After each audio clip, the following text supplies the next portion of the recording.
Hello everyone and welcome to another video. Now if you're a fan of Fallout 3 then you've probably read about or watched a video or three regarding the game's latest update. Patch 1.7.0.4 comes 12 years after the last and at a whopping 5 megabytes in size. It removes the Steam version's dependency on the GFWL service, or Games for Windows Live. Simply put, the game now launches without any issues on Windows 10 and without the need for user tweaks or fixes.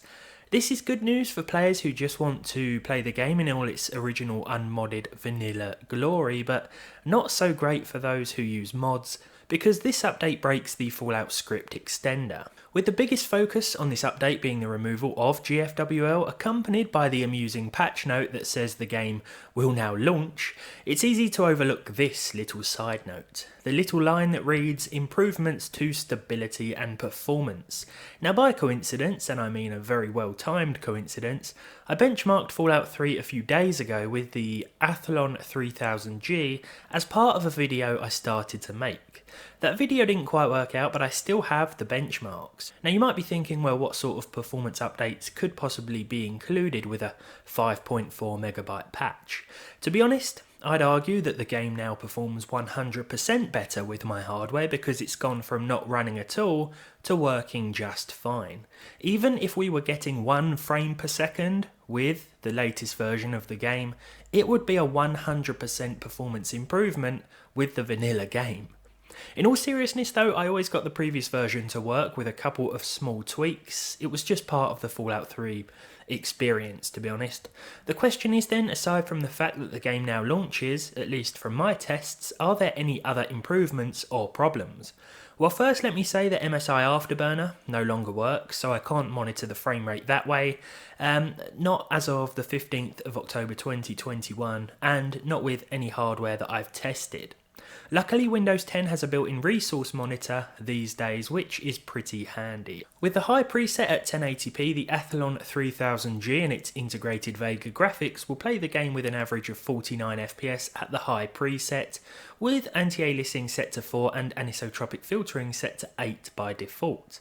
This is based on my custom benchmark run that goes from the vault to the entrance of Megaton.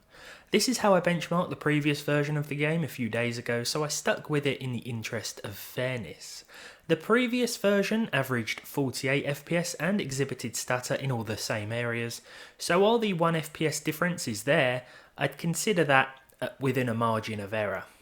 Perhaps more importantly though, is that there were no crashes this time around, even after an hour and a half of total gameplay. Lowering the settings to the medium preset with AA and AF disabled, even with the Athlon, means that the game will hit the 60 FPS cap and will average 60 overall. This was also the case with the previous version of the game, and just like before, it will stutter and drop frames in all the same places. You'll still experience the same physics bugs at above 60 frames per second as well with the vanilla version, but then again, there are no crashes to report here. As expected, performance hasn't really changed, but stability certainly has, though this is at the cost, for now, of certain mods. The attention this game has received in the last couple of days since this minor update shows that it's still popular all these years later, and I hope that maybe it'll receive the remaster treatment at some point, as well as New Vegas, of course.